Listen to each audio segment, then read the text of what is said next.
पाय घसरला, ती ट्रॅकवरून पडली। स्टेशनमध्ये धडकलेल्या लोकलनं तिला जागीच चिरडलं। अगदी थोडक्यात तिचे प्राण वाचले, पण या अपघातात तिनं आपले दोन्ही पाय कायमचे गमावले।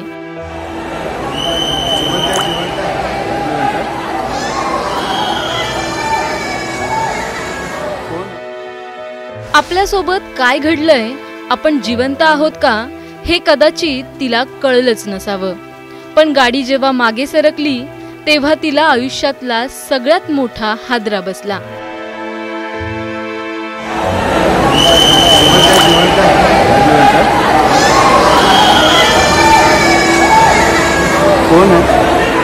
तिने जागेवरून उठण्याचा प्रयत्न केला, पण आपले पाय निष्क्रिय झाल्याचं पाहून तिला धक्का बसला।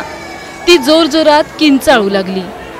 ही घटना कुठली, कधी आणि कशी घडली जाणून घेण्यासाठी हा व्हिडिओ शेवटपर्यंत पहा। तारीख 8 जुलै 2024, स्थळ बेलापूर रेल्वे स्टेशन, वेळ सकाळी 10 वाजता। रविवारी रात्री मुंबई आणि उपनगरात मुसळधार पाऊस झाला। ठिकठिकाणी पाणी साचलं आणि मुंबईची तुंबई झाली।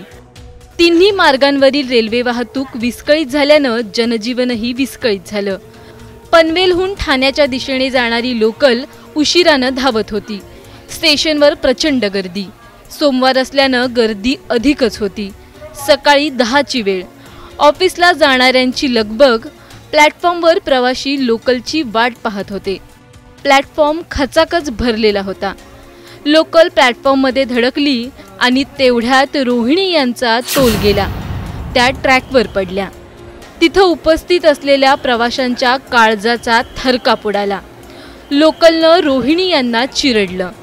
लोकल खाली सापडलेल्या रोहिणी यांचं काय झालं असेल हे कल्पना करणंही कठीण आहे।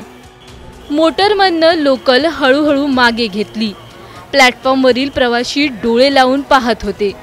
काही क्षणात रोहिणी दिसल्या। त्या जिवंत होत्या, पण पुढे जे घडलं ते काळजाचा ठोका चुकवणारं होतं।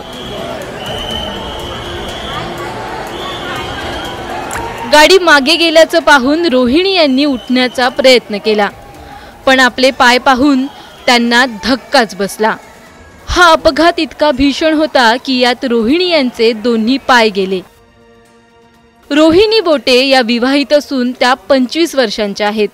नवी मुंबईतील तळोजा परिसरात त्या राहायला होत्या। घरकाम करून त्या कुटुंबाला आधार देत होत्या। सोमवारी ठाण्याला काम असल्यानं त्या बेलापूरच्या प्लॅटफॉर्म क्रमांक 3 वर लोकलची वाट पाहत उभ्या होत्या आणि तिथेच त्यांच्यासोबत हा हादरवणारा अपघात घडला।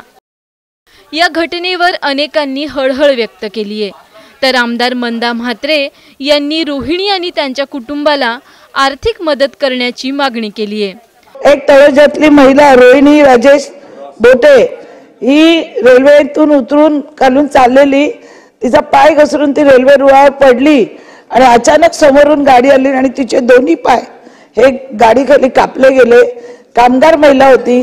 महाराष्ट्र शासनाने तिच्या कुटुंबाला 4-5 लाख मदत करावी अशी मी माननीय मुख्यमंत्र्यांनाही विनंती करत आहे आणि आपल्यालाही अधिवेशन सुरू असल्यामुळे आपल्यालाही विनंती करत आहे की त्या महिलेला मदत देण्यात यावी, शासनाने नोंद घ्यावी। जवळपास सगळेच मुंबईकर लोकलनं रोज प्रवास करतात। कामाच्या वेळा, घरी जाण्याची लगबग आणि यात घडलेल्या अपघातात अनेकांनी आपले प्राण गमावलेत। काहींना अपंगत्व आलंय, त्यामुळे पोहोचायला उशीर झाला तरी चालेल, पण जीवावर बेतेल असा प्रवास करू नका। प्रवास करताना आपली काळजी घ्या। सोनी मगर, एबीपी माझा, नवी मुंबई। एबीपी माझा, उघडा डोळे बघा नीट।